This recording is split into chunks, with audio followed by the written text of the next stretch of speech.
ആദ്യം നമ്മൾ ചീഞ്ചട്ടി അടുപ്പത്ത് വെച്ചിട്ട് വെളിച്ചെണ്ണ ഒഴിക്കുക. അതൊന്ന് ചൂടാകുമ്പോൾ നമ്മൾ അതിലേക്ക് കുറച്ച് വറുത്ത കപ്പലണ്ടി ഇടുക.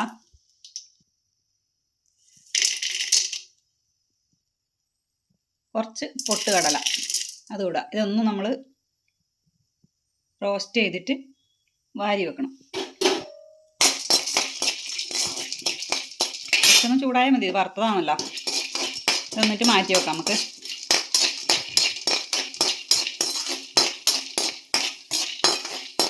ഇത് കരിയാൻ പാടില്ല, ഇങ്ങനെയൊക്കെ ഉണ്ട്.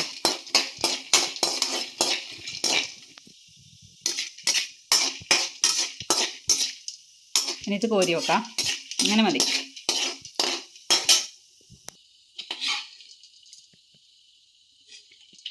എണ്ണയിൽ നിന്ന് ഇത് കോരി വെക്കുമെന്നേ.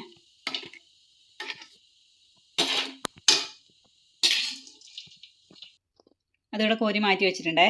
ഇനി നമ്മൾ അതേ ചീഞ്ചട്ടിയിലേക്ക്, അതിൽ കുറച്ച് വെളിച്ചെണ്ണ ബാക്കിയുണ്ട്, അപ്പം അതിലേക്ക് കുറച്ച് മല്ലി ഇടുക. ശകലം ഒരു സ്പൂണ് മല്ലി ഇടാം, ഇത്രപ്പല്ലി ഇടാം. അത് നമ്മൾ ഇഷ്ടത്തിനനുസരിച്ചിട്ട് നമുക്ക് കൂട്ടും കുറക്കും ചെയ്യാം. പിന്നെ അതിലേക്ക് കുറച്ച് പെരുംജീരകം, അതും കുറച്ചിടാം. ഇതൊന്ന് മൂപ്പിക്കുക.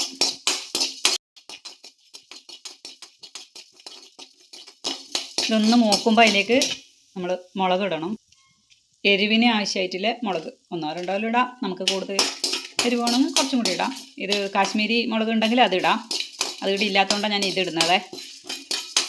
അതൊന്ന് മൂപ്പിക്കുക. അത് മൂത്ത് കഴിഞ്ഞാൽ നമുക്ക് അതിലേക്ക് കുറച്ച് മഞ്ഞൾപ്പൊടി ഇടാം. അതും ഒന്ന് എന്നിട്ട് വഴറ്റുക.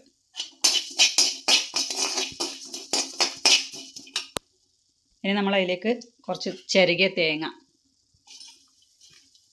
ഞാൻ മിക്സീൻ്റെ ജാറിലിങ്ങനെ പൂളി ഇട്ടിട്ട് ഒന്ന് ക്രഷ് ചെയ്തെടുക്കലാണ് തേങ്ങ. ചിരകിയ തേങ്ങ ഇടാം, നിങ്ങൾക്കെല്ലാം ചിരകിയ തേങ്ങ ഇടാം.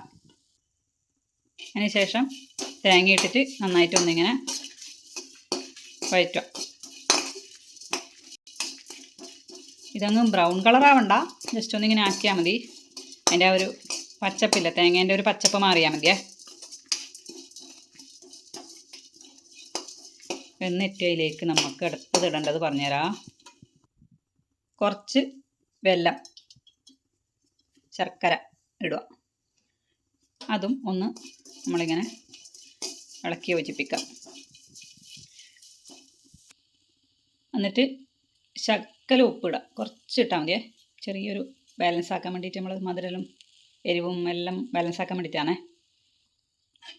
എന്നിട്ട് നമുക്ക് ഗ്യാസ് ഓഫാക്കാം. ഇപ്പം ഞാൻ ഗ്യാസ് ഓഫാക്കിയേ. ഇനി ചെയ്യാൻ പോകുന്നത്, നമ്മൾ ഇതിൽ ഇങ്ങനെ വറുത്ത് റെഡിയാക്കി വെച്ചില്ലേ, അത് നമ്മൾ മിക്സീൻ്റെ ജാറിലേക്ക് ഇട്ടിട്ട് ഒന്ന് ക്രഷ് ചെയ്യുക. ഈ മുളകെല്ലാം ഒന്ന് പൊടിയാൻ വേണ്ടിയിട്ട് ജസ്റ്റ് ഒന്ന് ക്രഷ് ചെയ്യാനേ പാടില്ലേ. ക്രഷ് ചെയ്തിട്ടാകുമ്പം ഇതുപോലെ കിട്ടിയിട്ടുണ്ടേ. ഇനി നമ്മൾ ആദ്യം ചീഞ്ചട്ടി അടുപ്പത്ത് വെക്കുക. ചീഞ്ചട്ടി അടുപ്പത്ത് വെച്ചിട്ട് ഗ്യാസ് സിമ്മാക്കുക. എന്നിട്ട് നമ്മൾ ഈ ക്രഷ് ചെയ്തത് ചീഞ്ചട്ടിയിലേക്ക് ഇടുക. ഇപ്പം ഗ്യാസ് സിമ്മിലാണ് ഉള്ളത്. നമ്മളതിന് അതിലേക്ക് കുറച്ച് അവൽ, അത് ആവശ്യത്തിന് ഇടാം. ഞാനിവിടെ റോസ്റ്റ് ചെയ്ത് വെച്ച അവലാണ് ഇടുന്നത്. റോസ്റ്റ് ചെയ്യാത്തത് കൂടെ റോസ്റ്റ് ചെയ്തത് കൂടെ, അത് നിങ്ങളിഷ്ടം ഏതാ വേണ്ട വെച്ചാൽ ഇടാം. ഇത്ര പോലെ വേണ്ട വെച്ചാൽ അവലിടുക. എന്നിട്ട് ഒന്നിങ്ങനെ ഇളക്കിയിട്ട്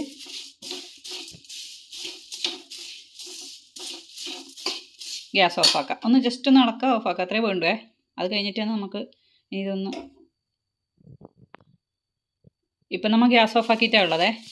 നമ്മൾ കൈ കൊണ്ടൊന്ന് നന്നായിട്ട് യോജിപ്പിക്കണം, എന്നാലേ അതിന് കറക്റ്റായിട്ട് കിട്ടുള്ളൂ. മൊത്തത്തിൽ നന്നായിട്ടൊന്ന് കൈ കൊണ്ട് യോജിപ്പിക്കുക. ഇത് നല്ലോണം കൈ കൊണ്ട് യോജിപ്പിച്ചിട്ടുണ്ടേ. ഇനി നമ്മൾ നേരത്തെ ആദ്യം മാറ്റി വെച്ച കപ്പലണ്ടിയും പൊട്ടുകടലയും ഇല്ലേ, അതും അതിൻ്റെ കൂടി ഇടാം. നന്നായിട്ട് യോജിപ്പിച്ചാൽ അടിപൊളി 4 മണി പലഹാരം, 4 മണി അവലിൻ്റെ മിക്സർ. ഇതൊരു വെറൈറ്റി ടേസ്റ്റ് ആയിരിക്കുമേ. നമ്മളാ മല്ലിയും പെരുംജീരകവും പിന്നെ ശർക്കരയും എല്ലാം കൂടി ചേർന്നിട്ട് അടിപൊളി ടേസ്റ്റാണ് ഇത്.